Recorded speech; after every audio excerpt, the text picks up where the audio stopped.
कविराज मार्ग में कवि श्री विजय ने लिखा है कि अन्य लोगों के विचारों, अन्य लोगों के धर्मों, अन्य लोगों के जीवन के सिद्धांतों का सम्मान करना ही असली सोने का खजाना है।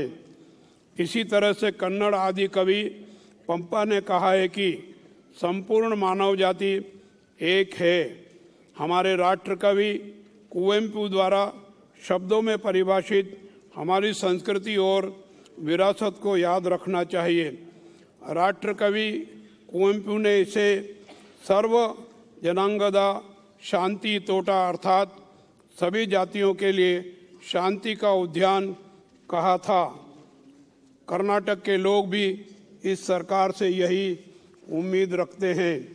हमारे संविधान की भावनाओं के अनुरूप हम जनता में शांति और सद्भावना लाने के लिए प्रयास करेंगे।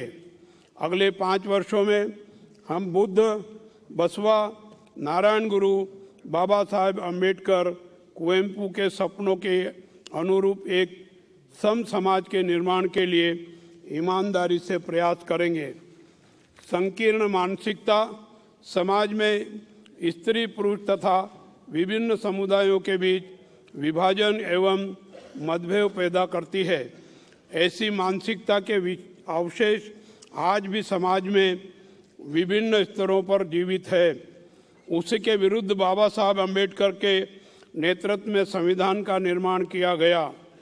मेरी सरकार संविधान के दिखाए रास्ते पर चलकर समाज के सभी वर्ग के लोगों को विकास और शांति की ओर ले जाने के लिए प्रतिबद्ध है। यह सरकार शांतिपूर्ण और प्रेमपूर्ण समाज के निर्माण के लिए सभी कदम उठाएगी। आज राज्यों की वित्तीय, प्रशासनिक और विधायी स्वतंत्रता को मजबूत करने की जरूरत है।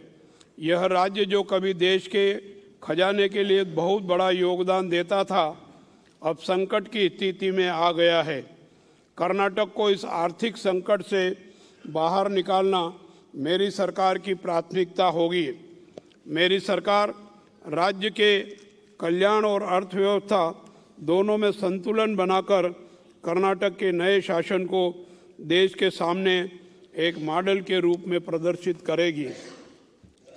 कन्नड़ कवि सर्वज्ञ ने कहा है कि जरूरतमंदों को खाना खिलाना, सच बोलना, दूसरों के साथ अपने जैसा व्यवहार करना ही कैलासा अर्थात शाश्वत स्वर्गीय निवास के बराबर है। मेरी सरकार 5 गारंटियों के माध्यम से यही हासिल करना चाहती है। इनका कार्यान्वयन गंभीरता और उत्साह के साथ शुरू हो चुका है। वर्तमान में खाद्य सुरक्षा अधिनियम के तहत प्रत्येक गरीब परिवार के प्रति व्यक्ति को प्रति माह भाग्य योजना के तहत राज्य में गरीबी रेखा से नीचे रहने वाले परिवार के प्रत्येक सदस्य को हर महीने 5 किलो अतिरिक्त चावल देना शुरू कर रहे हैं। इस प्रकार हम हर महीने 10 किलो चावल मुफ्त उपलब्ध कराकर भूख मुक्त राज्य बनाने के लिए प्रतिबद्ध है। इस योजना के तुरंत शुरू करते हुए जब तक आवश्यक अतिशय चावल उपलब्ध नहीं हो जाता तब तक हम गरीबी रेखा से नीचे रहने वाले परिवार के प्रत्येक सदस्य को प्रत्यक्ष नगद हस्तांतरण डीबीटी योजना के तहत उनके बैंक खातों में प्रति किलोग्राम चावल के लिए 34 रुपये हस्तांतरित करेंगे। चाहे इसके लिए कोई भी त्याग करना पड़े, मेरी सरकार इस योजना को लागू करेगी। जो सरकार भूखों को खाना खिलाने में विफल रहती है वह जन विरोधी सरकार कहलाती है। इंदिरा कैंटीन की स्थापना गरीबों, श्रमिकों, प्रवासी मजदूरों, बेघरों आदि की भूख मिटाने के लिए की गई थी। इन कैंटीनों ने लाखों लोगों की भूख मिटाई है। हम इन्हें और भी प्रभावी ढंग से चलाएंगे। मेरी सरकार अन्न भाग्य योजना और इंदिरा कैंटीन के माध्यम से राज्य को भूख मुक्त बनाएगी। युवा निधि योजना के तहत जो वर्ष 22-23 में उत्तीर्ण हुए हैं लेकिन 6 महीने बाद भी बेरोजगार हैं, उन स्नातकोत्तरों छात्रों को 3,000 रुपये प्रति माह और डिप्लोमा धारकों को 1,500 रुपये प्रति माह दिए जाएंगे। इस योजना के तहत उन्हें 24 महीने की अवधि के लिए या रोजगार मिलने, स्वरोजगार शुरू करने और आत्मनिर्भर बनने जो भी पहले हो तक यह भत्ता दिया जाएगा। इससे युवाओं और उनके परिवारों को बहुत आवश्यक सहायता और सम्मान मिलेगा।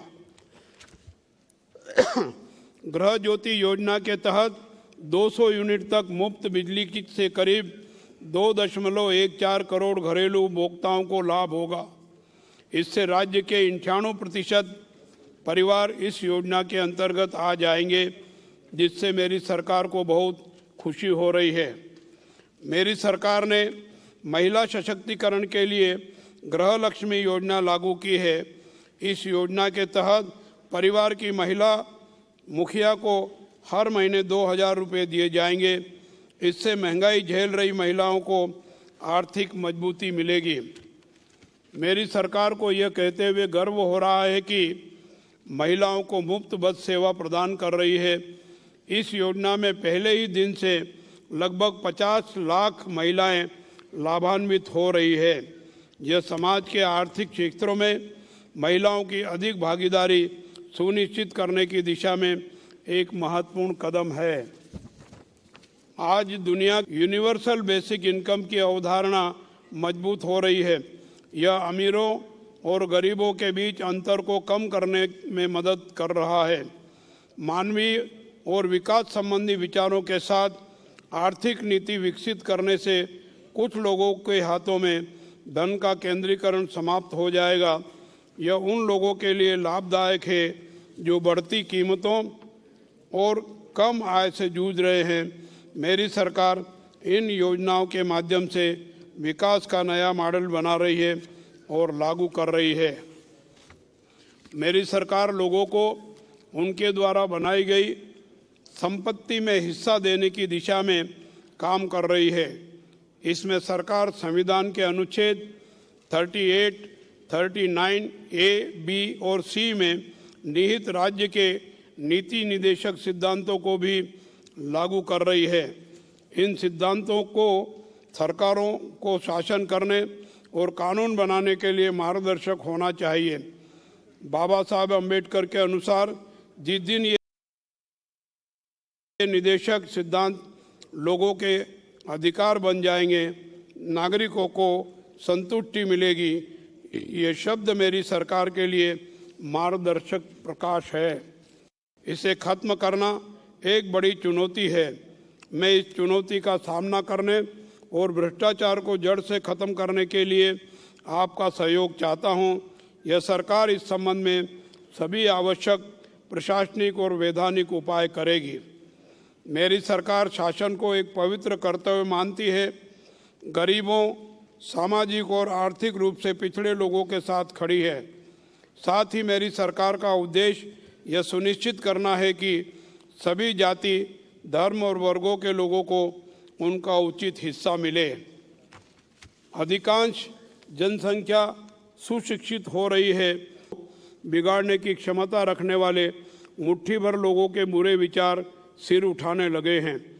1000 साल से भी अधिक समय से यह आधार तैयार किया गया है कि कर्नाटक का सच्चा दर्शन यही है कि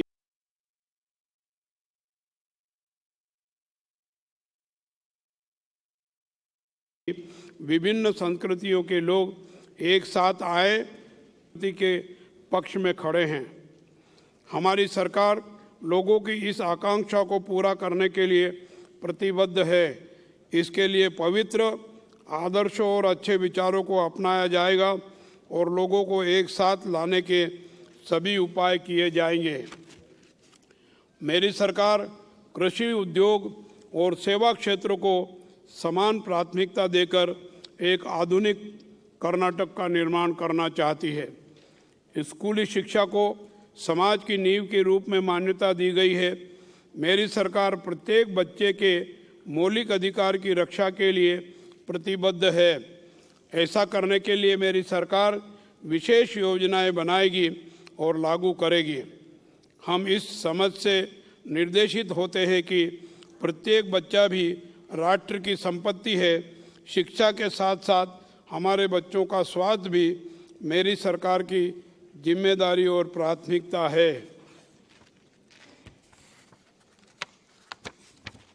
हमारे कॉलेजों और विश्वविद्यालयों के विद्वान प्रोफेसरों के साथ साथ किसानों, कारीगरों और विभिन्न क्षेत्रों के स्थानीय दिग्गजों जो स्थानीय ज्ञान के भंडार हैं की भागीदारी आवश्यक है। मेरी सरकार आवश्यक शैक्षणिक कार्यप्रणाली तैयार करेगी और कार्यान्वित करेगी। हमें अपनी शिक्षा में एक ऐसी प्रणाली बनाने की आवश्यकता है जहां करुणा, बुद्धि और कौशल एकजुट हो। मेरी सरकार समग्र शिक्षा बनाने के लिए एक प्रणाली बनाएगी जिसमें हाथ, मस्तिष्क, हृदय और बुद्धि के माध्यम से कौशल शामिल होंगे। यदि यह संभव होना है तो एक ऐसी व्यवस्था का निर्माण करना होगा जिसमें विशेषज्ञ, विचारशील लोग एवं बुद्धिमान लोग। हम एक उत्कृष्ट उच्च शिक्षा प्रणाली बनाने के लिए तैयार हैं। मेरी सरकार कॉलेजों और विश्वविद्यालयों में सौहार्दपूर्ण वातावरण में हमारे बच्चों की वृद्धि और विकास पर पूरा ध्यान देगी। अनुसूचित जाति एवं आवश्यक संशोधन किए जाएंगे। मेरी सरकार उत्पीड़ित समुदायों के युवाओं को कौशल प्रशिक्षण प्रदान करने, सशक्त बनाने के लिए सभी उपाय करेगी ताकि वे नौकरियां प्राप्त कर सके और आत्मनिर्भर बन सके।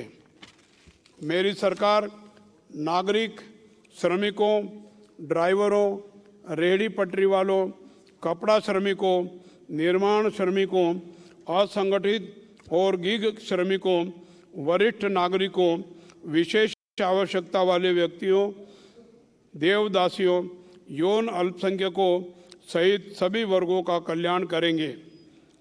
इसके अलावा मेरी सरकार अनुसूचित जातियों, अनुसूचित जनजातियों, पिछड़े वर्गों और अल्पसंख्यकों को शिक्षा, छात्रावास, आवास और रोजगार विशेषाधिकार प्रदान करने के लिए सक्रिय रूप से कई योजनाएं बनाएगी और कार्यान्वित करेगी।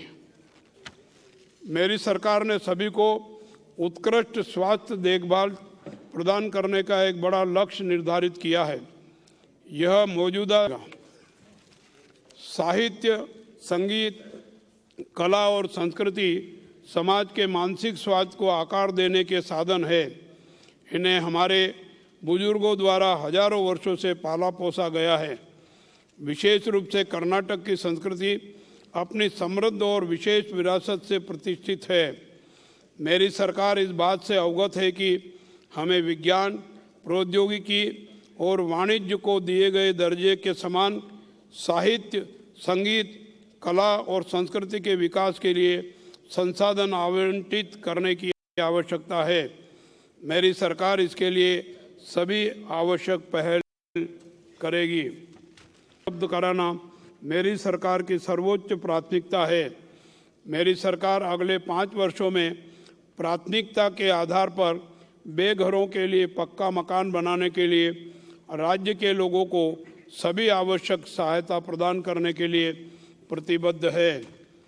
मेरी सरकार क्षेत्रीय असमानताओं और असंतुलन को खत्म करने के लिए कल्याण कर्नाटक के जिलों में स्वास्थ्य, शिक्षा और आवश्यक सेवाएं प्रदान करने के लिए आवश्यक वित्तीय और प्रशासनिक सहायता प्रदान करके इस असमानता को दूर करने के लिए सभी आवश्यक कदम उठाने का कर्नाटक निगरानी और मूल्यांकन प्राधिकरण द्वारा किया गया है।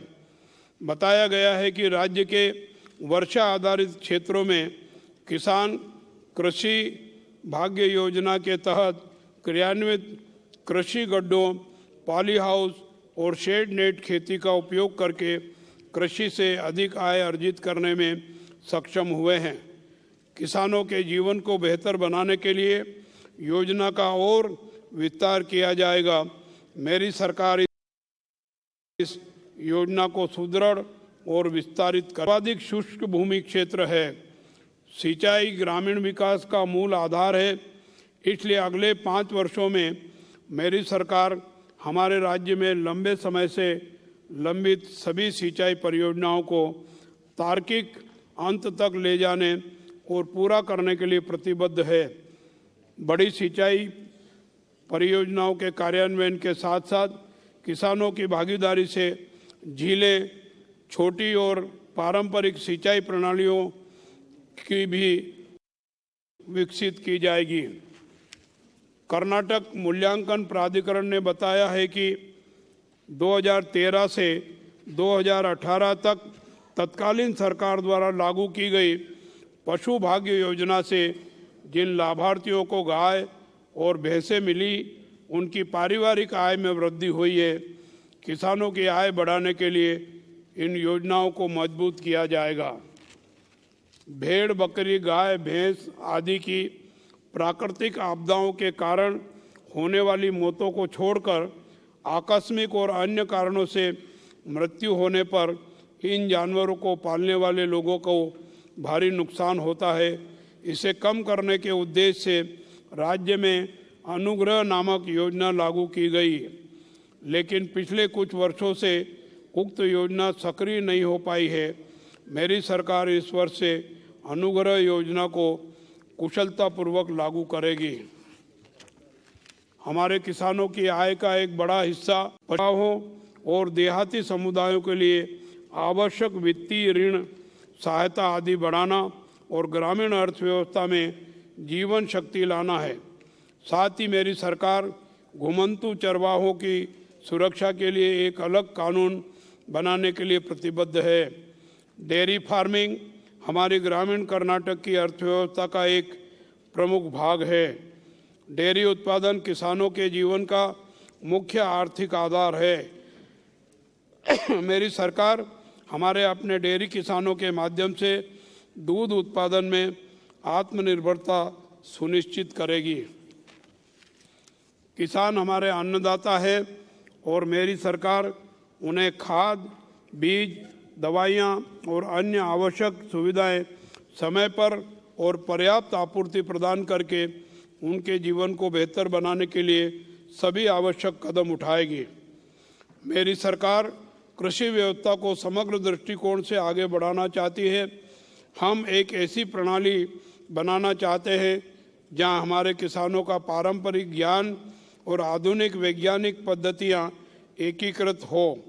मेरी सरकार किसानों को अपनी कृषि उपज बेचने के लिए आवश्यक बाजारों का पुनर्निर्माण करेगी। कृषि उपज बाजार समिति APMC को किसान हितैषी बनाने के लिए उनमें और सुधार किया जाएगा। मेरी सरकार जन केंद्रित अर्थव्यवस्था बनाना चाहती है। इसका उद्देश्य ऐसे उद्योगों की स्थापना करना है जो यदि संभव हो तो कम समय में अधिक रोजगार पैदा करें। राज्यों के साथ बल्कि चीन जैसे दूर के देशों के साथ भी प्रतिस्पर्धा करनी पड़ेगी और हम इस लक्ष्य के लिए योजनाएं बनाएंगे और उन्हें क्रियान्वित करेंगे।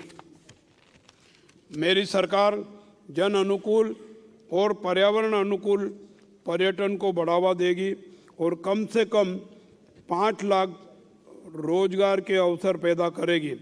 मेरी सरकार पर्यटकों को राज्य में पर्यटन स्थलों की पर्यावरण और सांस्कृतिक संवेदनशीलता का एहसास कराने और उनका सम्मान करने के लिए जागरूकता पैदा करने के लिए सभी आवश्यक कदम उठाएगी।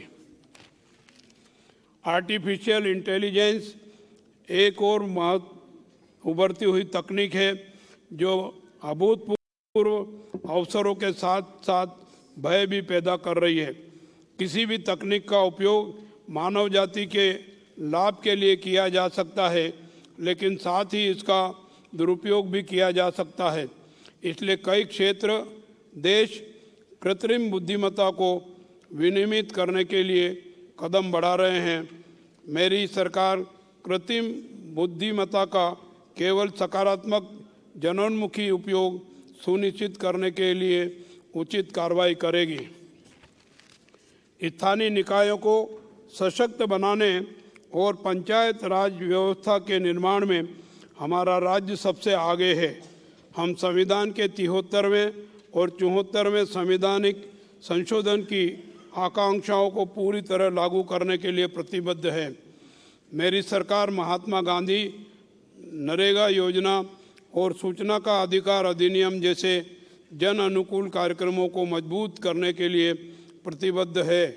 महात्मा गांधी नरेगा योजना ग्रामीण गरीबों के आर्थिक सशक्तिकरण के लिए डिजाइन किए गए दुनिया के सबसे बड़े कार्यक्रमों में से एक है।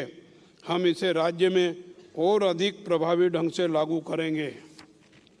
मेरी सरकार ग्राम प्रशासन और शहरी प्रशासन की एक टिकाऊ और लोगों के अनुकूल प्रणाली बनाने के लिए हर संभव प्रयास करेगी। हम जन भागीदारी से प्रदेश के सभी गांवों और शहरों को स्वच्छ तरीके से आगे बढ़ाने का मुख्य लक्ष्य बनाएंगे और क्रियान्वित करेंगे। राज्य के नागरिकों को सुरक्षित स्वच्छ पेयजल उपलब्ध कराना संविधान के तहत मौलिक अधिकार के दायरे में आता है। इसलिए मेरी सरकार ग्रामीण और शहरी क्षेत्रों में घरों में सुरक्षित और स्वच्छ पेयजल उपलब्ध कराने के लिए योजनाएं बनाएगी और उसे लागू करेगी। राज्य की कानून व्यवस्था को कुशलतापूर्वक बनाए रखने में जनहितैषी एवं निष्पक्ष पुलिस बहुत महत्वपूर्ण भूमिका निभाती है।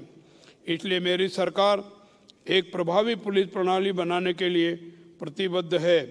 इसके अलावा सरकार महिलाओं और बच्चों की सुरक्षा और कल्याण को बहुत महत्व देती है।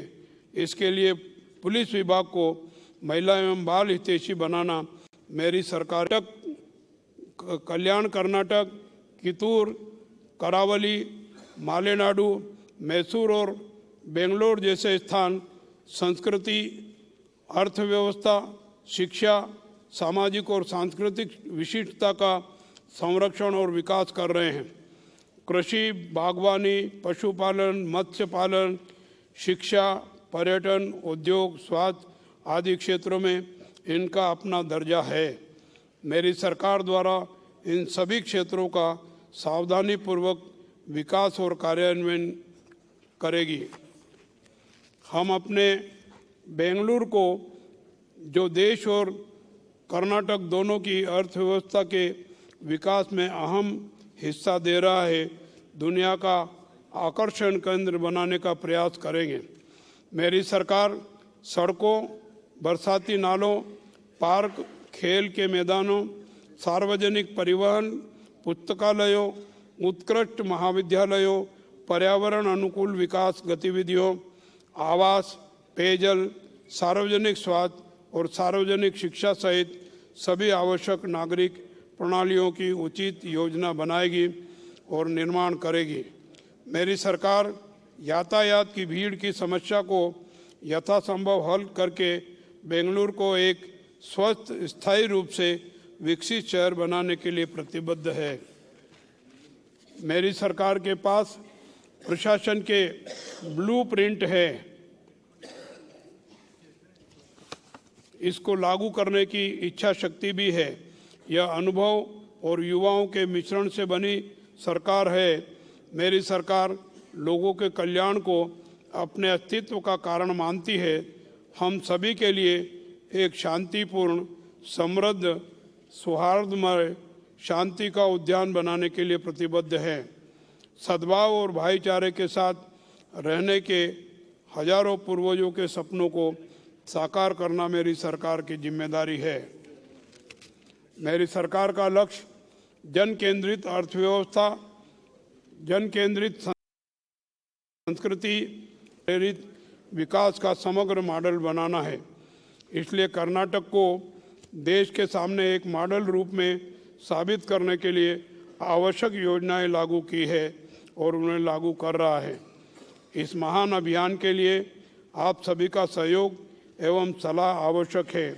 आइए हम सब मिलकर एक समृद्ध और सौहार्दपूर्ण राज्य का निर्माण करें। जय हिंद, जय कर्नाटक।